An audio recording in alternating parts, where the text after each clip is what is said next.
Hello everyone, আসসালামু আলাইকুম। কি অবস্থা সবাই, কেমন আছেন? আশা করছি সবাই খুব ভালো আছেন। আমি আল্লাহর রহমতে খুব ভালো আছি। তো সুপ্রিয়া দর্শক, এখানে আমার পছন্দের খাবারগুলো যদিও রান্না করতেছি, কিন্তু মেয়ে মানুষ এমন একটা দিক হলো কি, খারাপ লাগলে তারপরও রান্না করতে হয়, যেমন স্বামী সন্তানের জন্য। আর যতই পুরুষ মানুষের কাজ করুক, তারপরে হচ্ছে একবেলা কাজ না করলে পরের বেলা মনে হয় আল্লাহ উনি এত কষ্ট করে রান্না বান্না করতেছে। তো নিজের কাছেই কেমন জানি একটা লাগে। তো সেক্ষেত্রে দেখা যায় শরীর খারাপ হইলেও ওইটা রান্না করতে হয়। তো আমি রান্না করতেছি, সিম্পলভাবে রান্না করতেছি। এখানে আমি মুরগির মাংস রান্না করার জন্য ভালোভাবে মশলাটাকে কষিয়ে নিচ্ছি।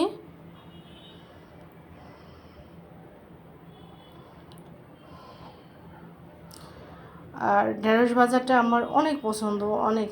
ঢেঁড়স ভাজা হোক বা ছোট ছোট করে যে মাছ দিয়ে রান্না করে সেটাই হোক, আমার ঢেঁড়স অনেক পছন্দ।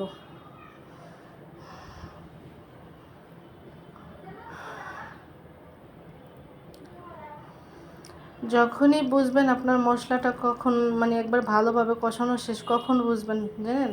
এভাবে যখন মশলাটার উপরে তেল উঠে যাবে তখনই মনে করবেন যে আপনার মশলাটা সম্পূর্ণভাবে কষানো শেষ। আর আমার কষানো শেষ করে আমি মাংসগুলো দিয়ে দিচ্ছি। এখন এটাকে ভালোভাবে কষিয়ে নেব। আমি আজকে কোনো তরকারি দিব না, শুধু ভুনা করব, কিন্তু ভুনায় কোনো পানিও অ্যাড করব না।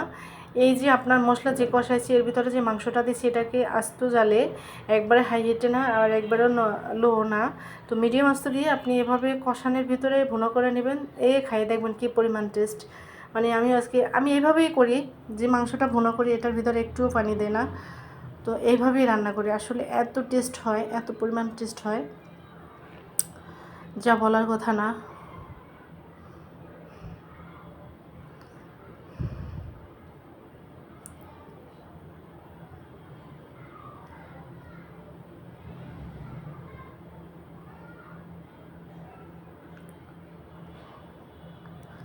কড়া করে ভাজলে একটু টেস্ট বেশি লাগে, আবার আস্তে আস্তেও খাইতে, আমি দুইটাই খাইতে পারি, সমস্যা নাই, দুইটাই ভালো লাগে। ঢেঁড়স ভাজি হলে এখনও কথা নেই, আমার অনেক পছন্দ। আর টমেটোর সিজন আসছে থেকে আমার বাসায় ডাল, টমেটো দিয়ে মুসুরির ডাল পাতলা, আমার অনেক পছন্দ। তো সেজন্য আমি প্রতিদিন অল্প একটু ডাল রান্না করি টমেটো দিয়ে, আমার অনেক পছন্দ।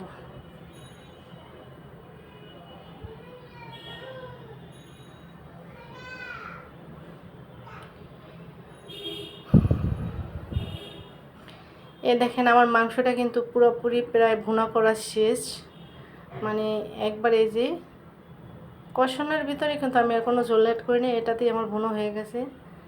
এই দেখেন কত সুন্দর হয়েছে।